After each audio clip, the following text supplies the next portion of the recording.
Hola, estás en Líderes de la Lección, donde instruimos la mente para transformar el carácter.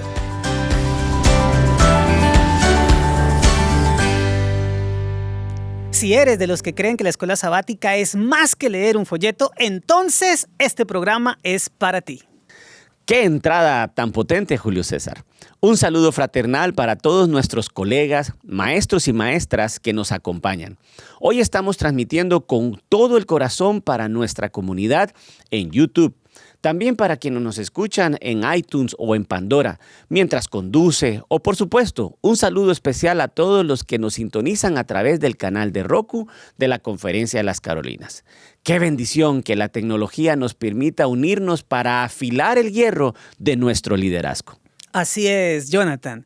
Y antes de que pongamos la primera piedra de este edificio espiritual, quiero hacerles una invitación que no pueden ignorar.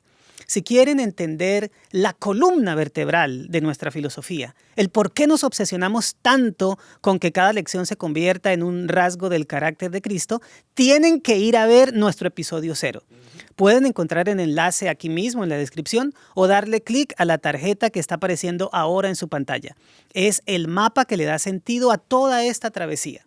Para aquellos que están dejando de ser solo maestros y se están convirtiendo en verdaderos líderes de la lección. Indispensable verlo, Julio César, porque hoy vamos a entrar en un terreno sagrado. Vamos a hablar de la lección número 7, la oración. Pero no la vamos a tratar como un simple concepto teológico o una lista de quehaceres religiosos. La vamos a ver con el cincel en las manos del maestro escultor. Me encanta esa imagen, Jonathan. A veces pensamos que orar es simplemente hablar con Dios, y sí, lo es. Pero la lección de esta semana nos eleva el estándar. Nos dice que la oración es la conexión constante entre nosotros, los sarmientos, y Jesús, la vid. Si el carácter fuera una planta exótica, la oración no es el agua que le echas de vez en cuando. La oración es el sistema vascular que permite que la savia de la gracia corra por nuestras venas espirituales para que el fruto del espíritu, el amor, el gozo, la paz, no sea algo pegado por fuera, sino algo que nace desde adentro. ¡Qué ilustración tan clara! Es que, maestros, si no hay savia, no hay fruto. Podemos saber mucho de la Biblia, podemos ser expertos en cronología profética, pero si la oración no está transformando nuestra paciencia en la fila del banco a nuestra amabilidad con el vecino difícil, entonces solo somos campanas que resuenan. Hoy vamos a aprender cómo instruir la mente en los principios de la oración para que el carácter de nuestros alumnos y el nuestro sea realmente transformado.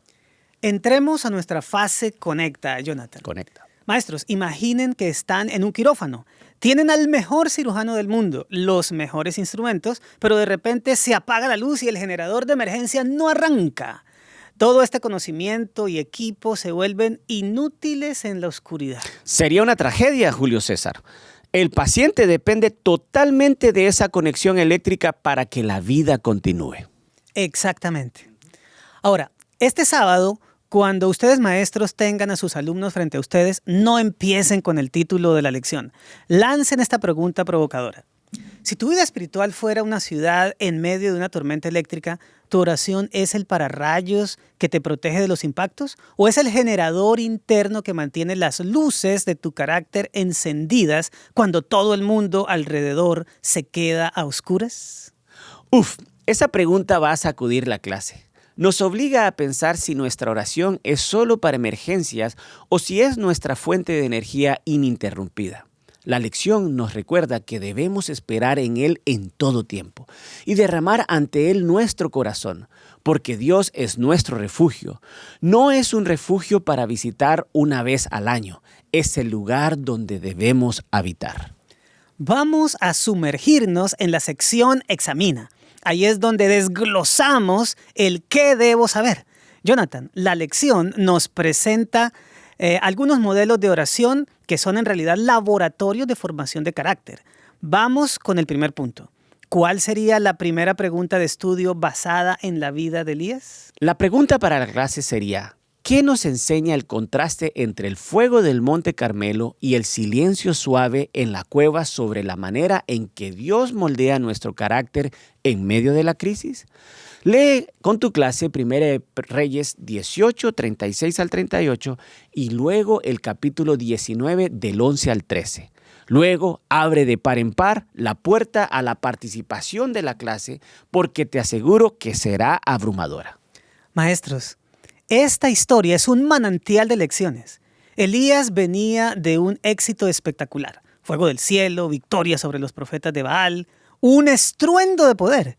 Pero poco después lo vemos hundiéndose en el desánimo y el temor. La lección destaca algo fascinante.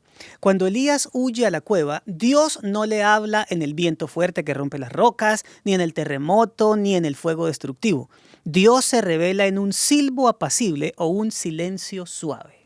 Es impresionante, Julio César, porque a veces nosotros asociamos el carácter de Dios solo con el poder de estruendos. Pero la lección nos muestra que Dios es un Padre bondadoso que sabe exactamente lo que necesitamos. Elías no necesitaba más fuego, necesitaba ternura, necesitaba que Dios lo recalibrara del estado emocional. Esto nos enseña que la oración no es para que Dios haga shows de poder, sino para que en el silencio su voz suave corrija nuestra visión distorsionada de la realidad y nos devuelva la paz. Exacto. Es como un padre que le susurra a un niño asustado en medio de una tormenta. El susurro requiere que el niño se acerque más. La oración de Elías en la crisis nos enseña que el carácter cristiano se fortalece no cuando evitamos la tormenta, sino cuando aprendemos a escuchar el susurro de Dios por encima de los truenos de nuestras circunstancias. ¡Qué poderoso! ¡Qué mansedumbre y qué confianza! Ahora, Julio César, pasemos al segundo punto donde la lección habla acerca de Ana, una mujer que experimentó el paso de la amargura del alma y la alegría desorbitante. ¿Cuál sería la pregunta clave aquí? La pregunta clave es, ¿cómo revela la experiencia de Ana que la oración no es un mecanismo para cambiar la voluntad de Dios, sino un proceso para transformar nuestra angustia en una fe que descansa en su soberanía? Pídele a un alumno que lea en voz audible 1 Samuel 1, 14 al 18. Esa es la clave. Ana estaba desesperada. Su esterilidad la convertía en un objeto de burlas. La lección dice que ella oraba con amargura, pero luego de derramar su alma ante el Señor, su rostro ya no estuvo triste. Lo interesante es que ella no estaba alegre porque ya tuviera al bebé en sus brazos, sino porque había esperado en el Señor. Es una metáfora de trasplante de corazón espiritual, Jonathan. La oración sincera sacó la amargura de Ana y puso en su lugar la paz de Dios. Maestros, enseñen esto. El carácter de Cristo se forma cuando dejamos de usar la oración como una máquina expendedora donde pones una moneda de fe y esperas un milagro y empezamos a usarla más bien como un altar de entrega. Ana aprendió que Dios responde a su tiempo y a su manera perfecta, aunque no siempre sea como uno espera. Su carácter pasó de la queja a la alabanza y esto es lo que el Espíritu quiere hacer con nosotros. Transformar nuestra ansiedad en una gratitud anticipada. Julio, qué lindo, me encanta. Y eso nos lleva naturalmente al tercer punto, que es el modelo por excelencia, la oración que Jesús nos dejó. ¿Cuál es la pregunta para desglosar el Padre Nuestro? Esa pregunta es vital para la formación del carácter en tus alumnos. ¿Cómo el orden de las peticiones en el Padre Nuestro nos enseña a desmantelar nuestro egocentrismo para que el carácter de Dios sea prioridad en nuestra vida? Reciten el Padre Nuestro de memoria con la clase o léanlo en Mateo 6, del 9 al 13 y espera los aportes de tus alumnos. Vaya, eso golpea directamente al orgullo. La lección nos explica que Jesús nos instruyó a orar de manera sencilla. Fíjate en esta estructura. Empezamos reconociendo a Dios como Padre, santificando su nombre y pidiendo que venga su reino y se haga su voluntad. Solo después de eso pedimos el pan de cada día. Es una lección de humildad profunda. Si nuestra oración empieza con yo necesito, yo quiero, dame esto, estamos alimentando el ego. Pero si empezamos con santificado sea tu nombre, estamos alineando nuestro carácter con la santidad de Dios. La lección dice algo hermoso. Hágase tu voluntad. Eso significa aceptar que Él sabe mejor que nosotros lo que nos conviene. Es como un GPS que cuando queremos tomar un atajo peligroso nos recalibra hacia el camino de la santidad. Y no podemos olvidar el perdón, Julio César. La lección recalca: perdona nuestras deudas como nosotros también perdonamos a nuestros deudores. No hay formación de carácter cristiano sin perdón. La oración nos obliga a mirarnos al espejo de la gracia de Dios y reconocer que si Él nos perdonó una deuda impagable, nosotros no podemos asfixiar a nuestro hermano por una moneda. La lección dice que debemos ser amorosos, amables e interactuar sin rencor. ¡Qué resumen tan potente! Maestros, aquí tienen sus 3 perlas. 1. En Elías vemos que el carácter se forma en el silencio de quien escucha a Dios. 2. En Ana vemos que la oración transforma la amargura en confianza soberana. Y 3. En Jesús vemos que la oración es el mapa que nos lleva del yo al él y del rencor al perdón. Ahora, Julio, bajemos esto a la arena de la vida. Vamos a la fase traduce. Queremos que nuestros alumnos no solo asientan con la cabeza, sino que sepan cómo aplicar esto el lunes por la mañana. Vamos con 3 escenarios hipotéticos. Me gusta. Escenario 1. Imaginen a una hermana de la iglesia, llamémosle Marta. Ella es una mujer muy activa, siempre en los ministerios, pero confiesa que su vida de oración es nula porque el ajetreo diario no le deja tiempo. Ella dice: yo sé que Dios sabe que lo amo. ¿Realmente necesito apartar un tiempo si ya estoy trabajando para Él? Basados en la metáfora de la vid y los sarmientos, pregúntale a la clase qué le aconsejarían a esta mujer. Si yo fuera un miembro de la clase, le diría a Marta que está tratando de iluminar un bosque con fósforos, en lugar de conectarse a la red eléctrica. La lección es contundente. Separado de la vid no tenemos fuerza. Trabajar para Dios sin orar a Dios es la receta perfecta para el agotamiento y el mal carácter. Marta terminará irritable y resentida, como la Marta de la Biblia. La clase debería ayudarla a ver la oración no como una tarea más, sino con una pausa necesaria para que el Espíritu Santo le dé el nutrimiento para que nuestro servicio sea fruto del amor y no del esfuerzo humano. Totalmente. El carácter no se fabrica con activismo, se recibe en la comunión. Vamos con el segundo escenario. Un joven de la clase, llamémosle Daniel, está pasando por una crisis financiera severa. Ha orado por un empleo durante 6 meses y no pasa nada. Él dice: siento que Dios se oculta de mí, que no le importo. ¿Cómo le ayudaría la historia de Elías y la idea de que Dios responde a su tiempo y de manera perfecta?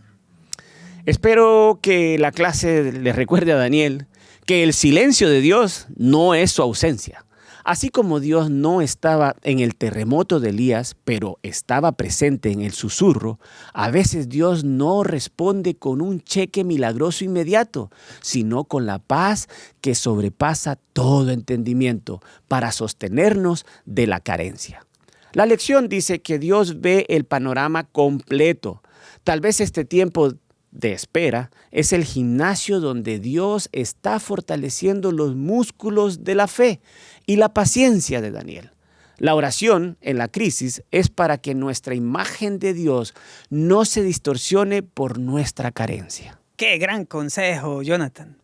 Y cerremos con el escenario 3.